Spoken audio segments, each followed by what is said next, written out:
Good morning और स्वागत है आप सभी का एक नए व्लॉग में।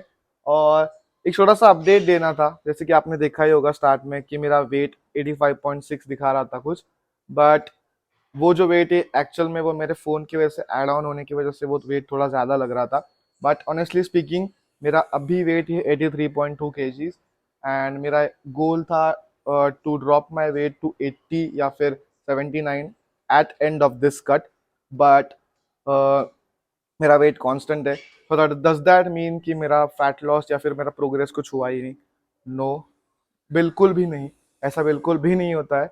सो मैं आपको प्रूव कर देता हूँ। यहाँ पे मैं एक पिक्चर डाल दूंगा। दिस इज बिफोर वाला जब हमने कट स्टार्ट किया था and this is my after वाला पिक्चर अभी after 2 weeks of my intense cut. So आप प्रोग्रेस ट्रैक कर सकते हो इसमें।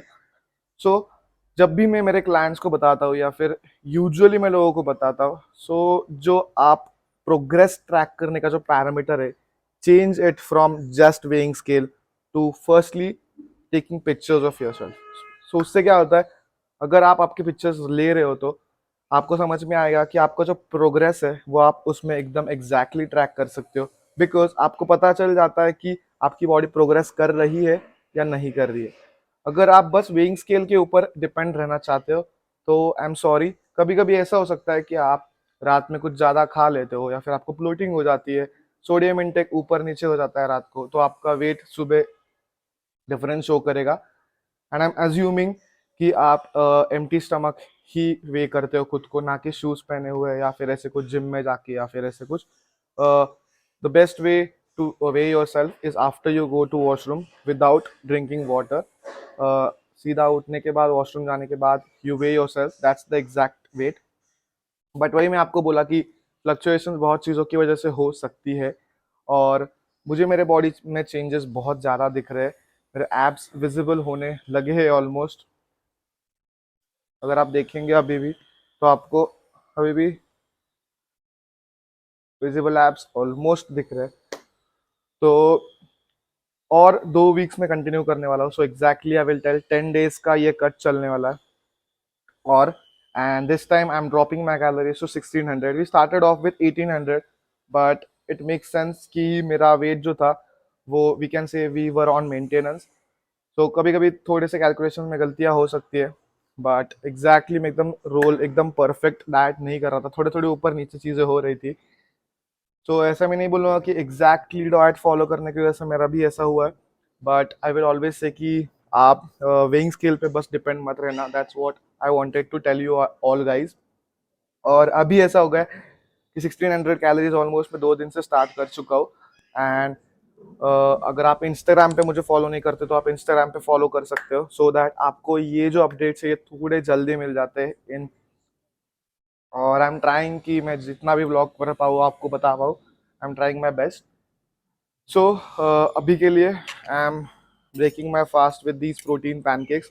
ये जो प्रोटीन पैनकेक्स है मैं ये मुंबई में खाता था with my favourite flavour from fast enough which is vanilla cup cake. अगर आपने वो ट्राई नहीं किया तो मेक श्योर आप वो ट्राई कर रहे हो, क्योंकि पैनकेक्स में एंड फ्रेंच टोस्ट में vanilla cup cake is the best. मतलब आप उससे कंपैरिजन ही नहीं कर सकते। बाकी के प्रोटीन्स भी ऑफ कोर्स अच्छे हैं, but this one I am using, this one is गाना चॉकलेट। ऑनेस्टली ये भी बहुत अच्छा है, not gonna lie. But vanilla cupcake का जो फ्लेवर है और वो जो उसका टेक्सचर आता है, दैट इज इमेंस। अगर आपको इसकी रेसिपी चाहिए तो comment down below so that I can upload it next on my blog. तो this is going to be my staple breakfast या फिर ब्रंच आप कह सकते हो मेरे नेक्स्ट 10 days के लिए। क्योंकि सबसे ज़्यादा मुश्किल चीज़ ये होने वाली है कि इस कट पे अभी 1600 कैलोरीज पे we are very low on calories, high on protein, very less on carbs. So थोड़ा मुश्किल होता है to fill yourself up. तो इसलिए I am always choosing foods which are going to fill me up for a longer time. इसमें बस 500 calories है, nothing more than that, 45 grams of protein and we are good to go. ये मैं ख़त्म करता हूँ और फिर आपसे बात करता हूँ।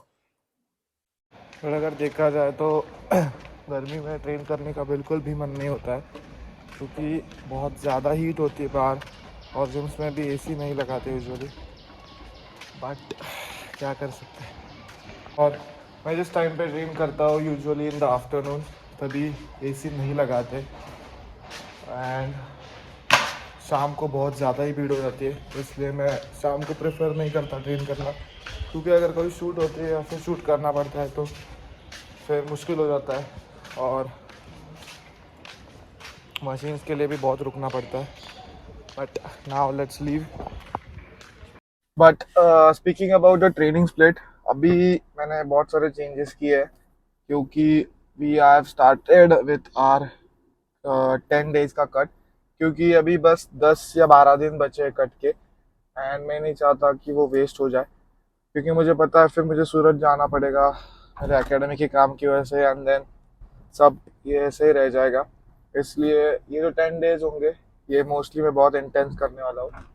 एंड जैसे कि मैंने सुबह बताया आपको कि डैड भी चेंज हो गया और आज पूछ डे है, तो इफ़ पॉसिबल, अगर मुझे पॉसिबल होता है तो I will show you some snippets of today's workout. अगर नहीं पॉसिबल होता तो फिर मैं आपको मोस्ट प्रोबेबली डिस्क्रिप्शन में मेरा वर्कआउट डाल दूंगा, सो आप उधर से ले सकते हो।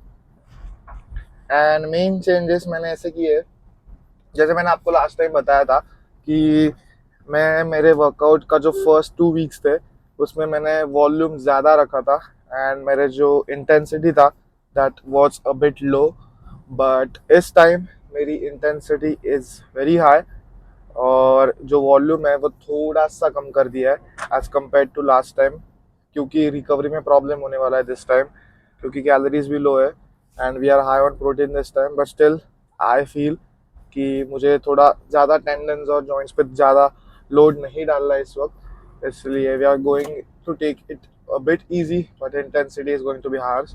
इफ पॉसिबल मैं आपको दिखाता हूँ वर्कआउट। सबसे पहले चलते हैं जिम। तो यूजुअली जब मैं जिम में आता हूँ तो वैसा होता है कि भीड़ नहीं होती है ज़्यादा, तो I prefer working out alone पहले से ही, इसलिए मुझे आदत लग गई है कि मुझे कि कोई पार्टनर की ज़रूरत नहीं लगती है। And whenever I am in a mood to train with a partner I usually go and call out my friends, तो मोस्ट ऑफ द टाइम वो होता ही है।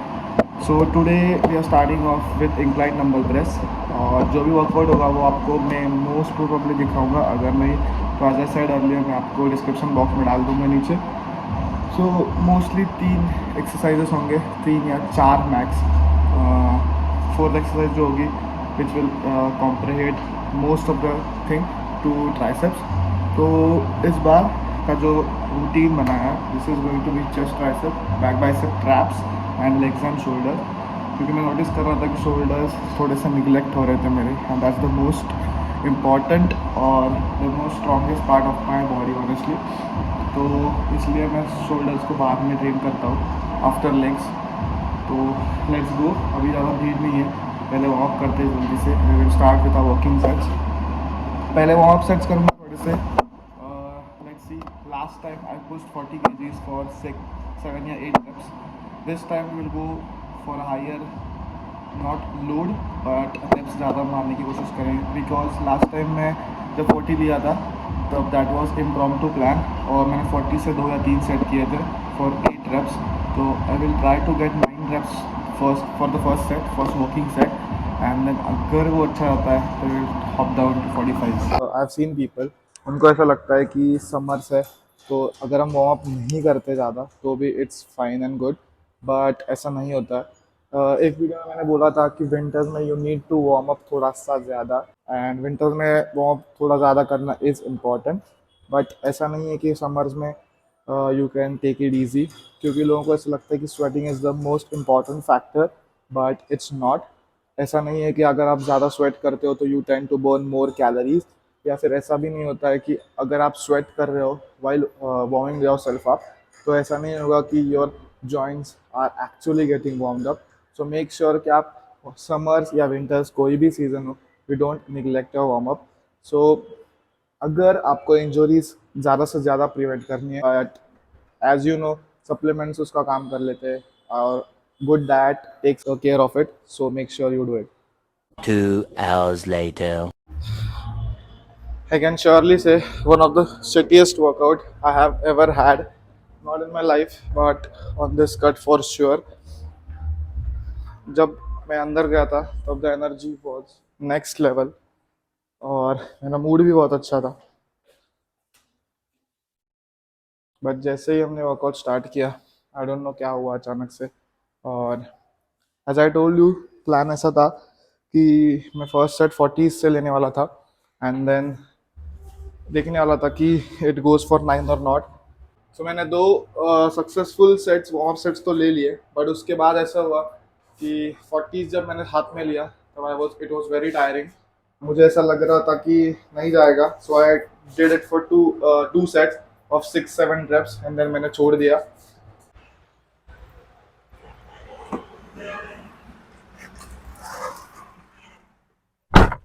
तो फिर जैसे ही मैंने मेरे वॉकिंग सेट स्टार्ट किए, मेरा मूड तो एकदम डाउन हो चुका था। मैं कर रहा था पुश खुद को but it was not possible.